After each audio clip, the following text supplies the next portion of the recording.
Welcome to video 2 on how I use Photoshop to draft patterns for latex garments. In this video I will be looking at how we can draw some handy tools. Whether you draw these or not is your decision.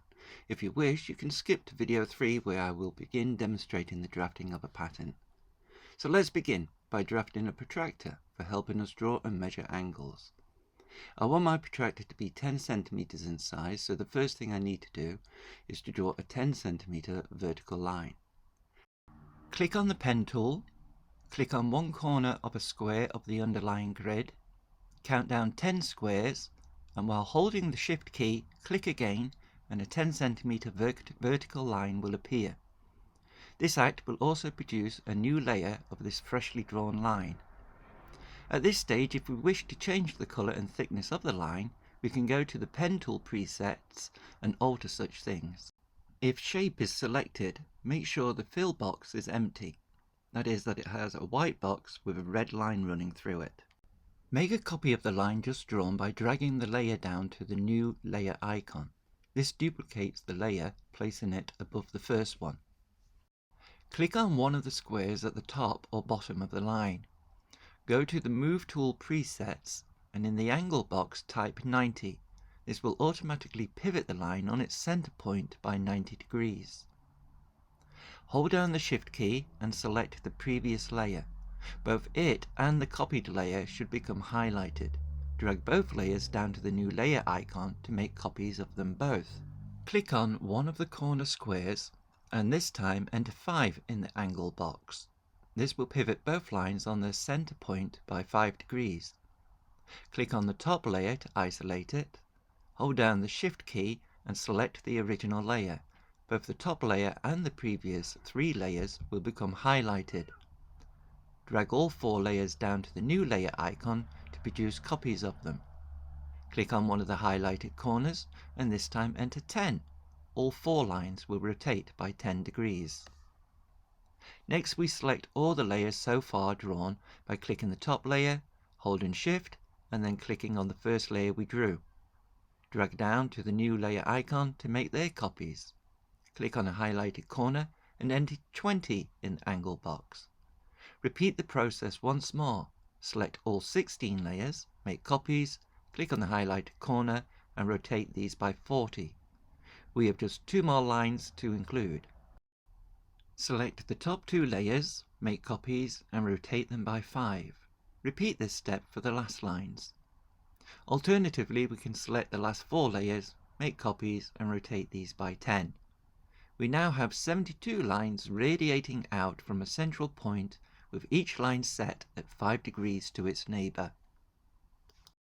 I next want to change the colour and style of some lines just so the 90 and 45 degree angles stand out more clearly.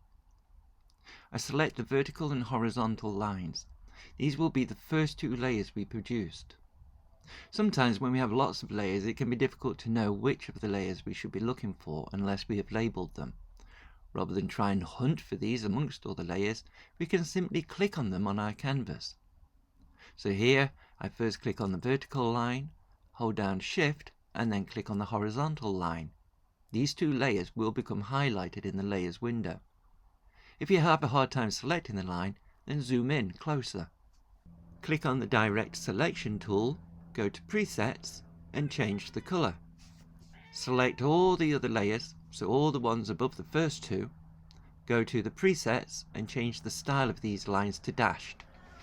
Again, this makes the 0, 90, 180, etc. lines stand out a little more. Select the Move tool. Select the line situated halfway between the vertical and horizontal lines. In other words, the 45 degree lines. Click on the Direct Selection tool and then change the colour to red. This just makes the 45 degree lines stand out a little more. Select all the layers of the drawn lines. Hovering over one of the layers, right-click to pull up a menu. Scroll down the menu and click on Rasterize Layers. Right-click on the layers again and this time select Merge Layers. All the selected layers will now merge to become a single layer. Select the Circle tool. This may be in a plain sight or hidden behind one of the other shape tools. Hold down the Shift key and drag the mouse to produce a circle.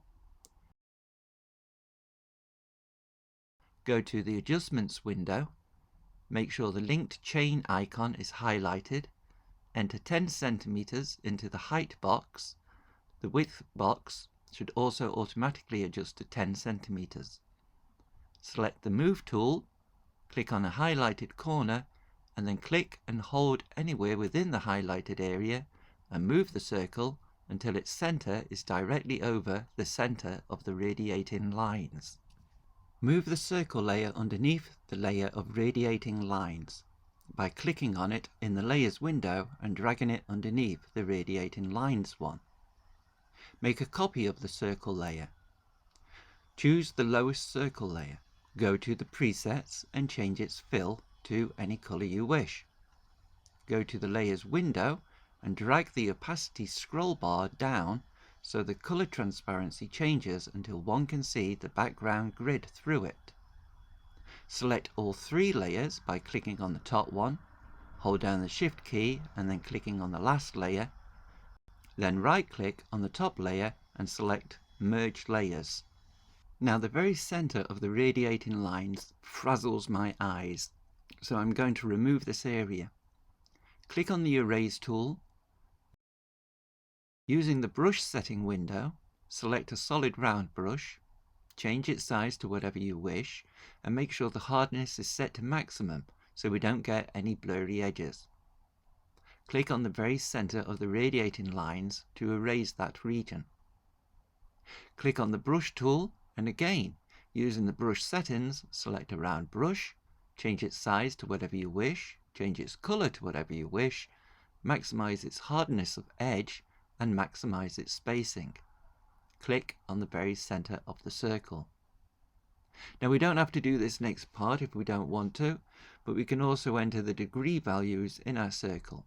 I'm going to opt for entering values every 10 degrees. Click on the Type tool.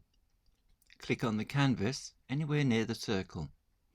You will likely get highlighted text saying Lorem Ipsum.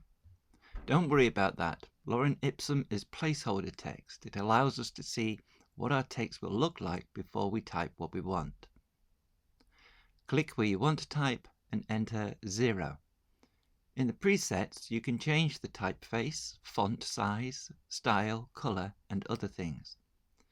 When happy with the look, you can move the cursor just slightly beyond where you were typing, where its appearance will change. When this happens, you can move the text by holding down the left mouse button and dragging the type to exactly where you want to place it. Click on the tick to confirm the writing. I'm going to repeat this process every 10 degrees up to the 90 degree value, after which I will return back to each type layer and using the Move tool rotate them just so they look better. There are in fact other ways of doing all this, such as where we type all the numbers in one row and then use a preset to warp the row into an arch, but this can take equally as long to get the spacing just right. Once happy with how things appear, I make copies of all the type layers. Click on the Move tool, click on one corner of the highlighted area, move the central point over to the center of the circle, and then enter 90 into the angle box. So all the type layers rotate by 90 degrees into the next quadrant of the circle. I then click on the Type tool and click on each individual type layer, scroll across the text and enter the new values. After this, I select all the type layers, click on the Move tool, click on a highlighted corner, move the center point to the center of the circle and enter 180 into the angle box. Now all the copied text fills the remaining half circle. I don't bother with going all the way to 360 degrees, changing all the values. I just repeat the 0 to 180 again. Select all the text layers and the circle layer, right-click on the circle layer and click on Merge Layers. While our protractor is now complete, I want to add an additional tool to it that helps with the measurement of curves. Photoshop provides us with a ruler tool that is very helpful with measuring straight lines, but there is no tool for measuring curves, so having a curved rule can be helpful. To begin, select the Rectangle Shape tool. Hold down the Shift key, click anywhere on the canvas and drag a square shape. I want to produce a 1 cm square. Rather than attempt to draw this exactly, I go to the Adjustments panel, make sure the linked chain icon is highlighted, and type 1 cm into the height or width box. The other height or width box should automatically also turn to 1 cm. Still in the Adjustment panel, I change the fill type for the square to a contrasting colour to the one used when we filled in the circle, and alter its transparency to around 30%. Make a copy of the square layer. Use the Move tool to place the second square directly on top of the first one. Click on a highlighted corner, move the center point of the square to the bottom left corner, and in the angle box type in 5. Click OK or press Return. Make copies of the first two squares, click on a highlighted corner, move both squares up until the bottom left corner touches the top left corner of the second square, move the center point to the bottom left corner and enter 10 in the angle box. Repeat this process, but this time for all 4 squares, and in the angle box enter 20.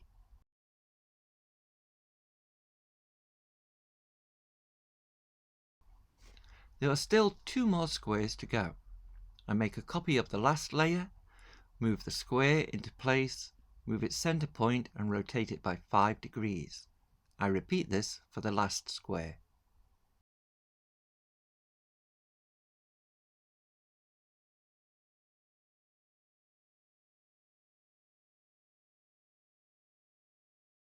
Selecting all the square layers, I then click on the folder icon. This groups all the layers into a single folder.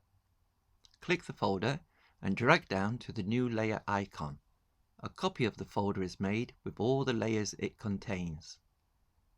Click on one corner, go to Edit, go to Transform, go to Flip Horizontal, drag the selected layers over to the right until the top left square directly aligns over the top of the right hand square of the layers below. Press Return, click on the top square, press Delete to remove that layer. Make a copy of the 2 folders.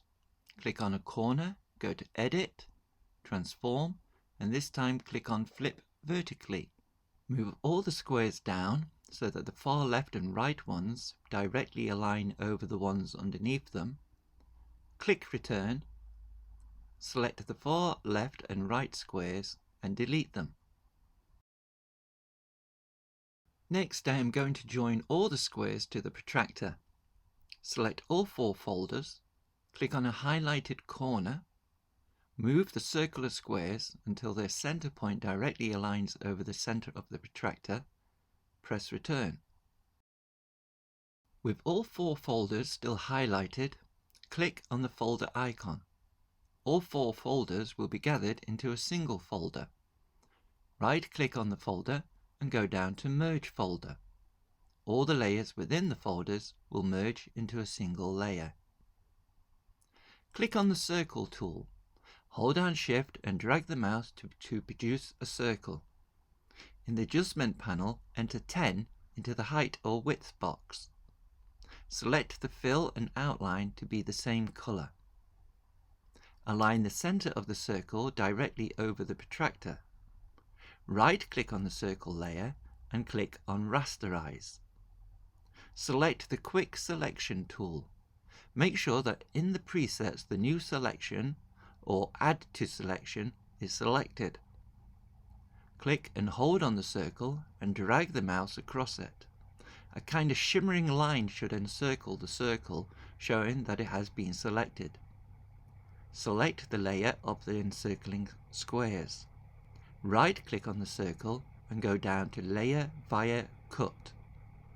Click on the circle again and press Delete to get rid of it. Click on the top layer and press Delete. We should now have removed the inner region of the squares. select the outer region of squares and the protractor. Then on the Layers panel, right-click and select Merge Layers. Right-click again and go down to Convert to Smart Layer. This conversion will allow us to move and rotate the drawing of the protractor and measuring tool as much as we want without there being any subsequent deterioration in the quality of the image. To save the protractor for future use in all your projects, right-click on the layer and go down to Export Contents. Decide where you want to save the item and what name it should go under. This has saved just the tool that we have drawn and nothing else, meaning we can import a protractor into any future project. Thanks for watching. Hope this has been helpful, and next time I shall begin the drafting of a block and working it towards a pattern.